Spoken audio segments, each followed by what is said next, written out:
Good morning, Aleïden, et ce sera aujourd'hui le Nishmat Aravacher Ben Benjamin Zeev, Avram Ben Rivka, Nissim Ben Masoudi. Si vous souhaitez aussi aider une prochaine étude de Mishnah, contactez les 5 minutes éternelles, nous et Masachet Shvi'it, Perek Yud Mishnah Zayin. Kaveret Dvorim, Rabbi Eliezer Omer Arei Kekarka, וכותבין על הפרוסבול, ואינה מקבלת טומאה במקומה, והרודה ממנה בשבת חייב. והחכמים אומרים, אינה כקרקע, ואין כותבין על הפרוסבול, ומקבלת טומאה במקומה, והרודה ממנה בשבת פטור.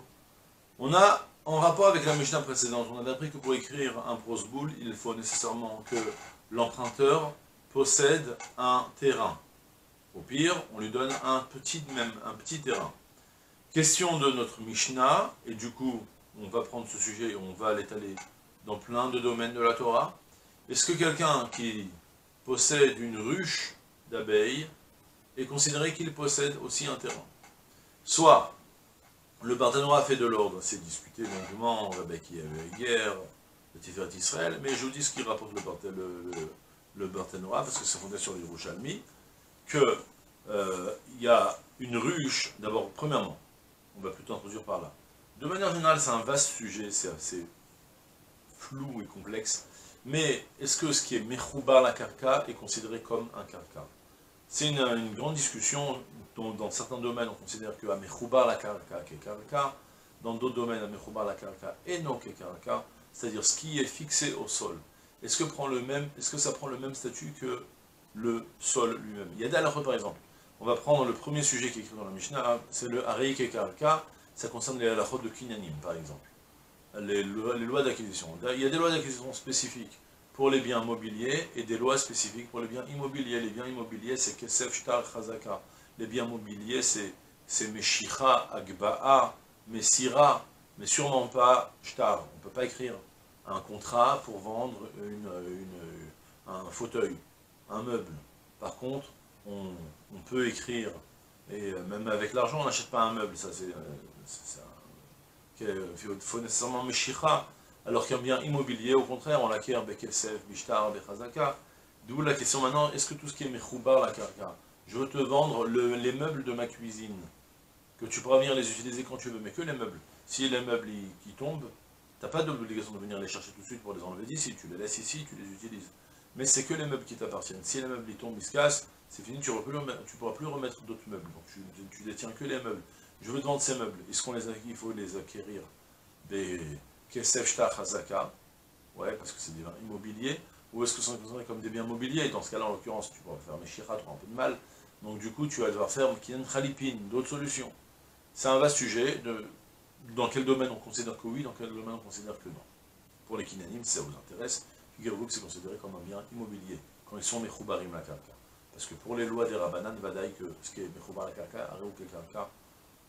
Pour un autre domaine aussi, on va aussi l'évoquer dans notre Mishnah, est-ce qu'un bien fixé, un bien immobilier qui a été fixé au sol, est-ce qu'il prend un statut de sol, à savoir, pour les lois de pureté et d'impureté?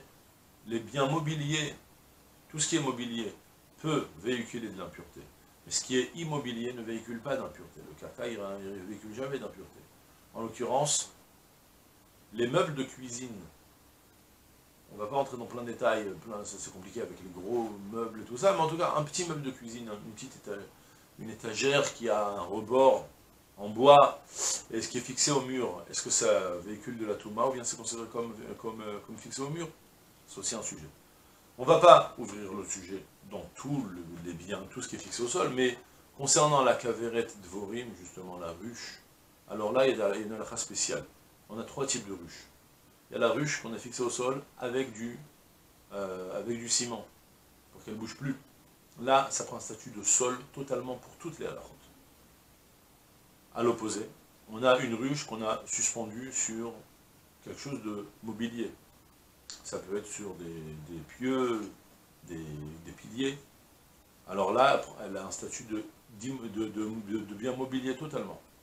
Mais on a une marloquette entre Rav Eliezer et Chachamim lorsque la ruche, elle est juste posée au sol.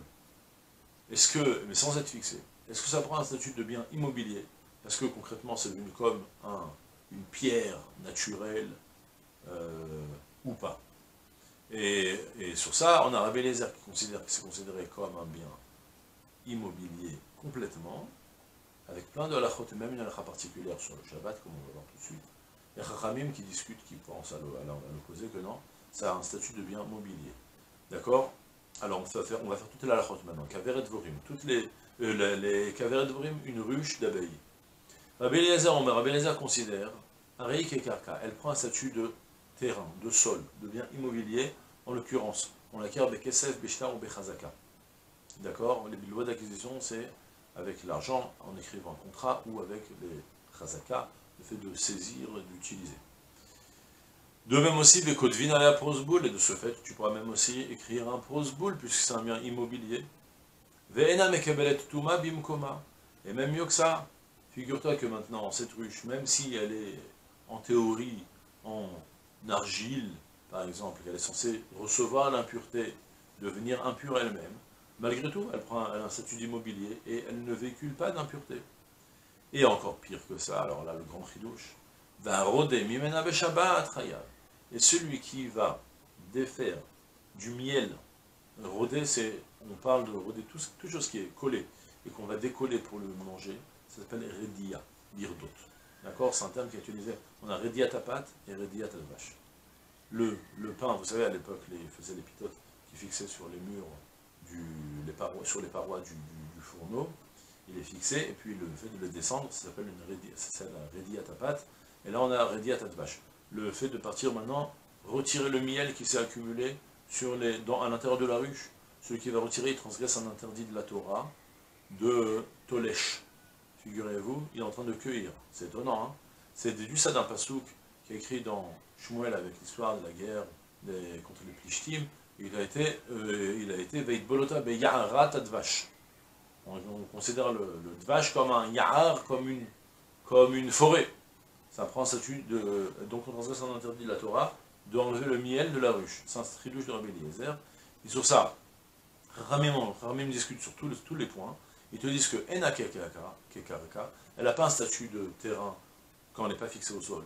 De ce fait, elle se fait acquérir avec Meshicha, Agbaha, Mesira ou bien Khanipin, mais pas avec Esabshita Chazaka. D'accord? Et de même aussi, Ven Kodvina la prosboul, tu ne pourras pas écrire sur elle un prosboul, ou Mekabeletum Abim Koma, elle véhicule de l'impureté. Elle devient pure, elle véhicule de l'impureté parce qu'elle n'est pas considérée comme fixée au sol.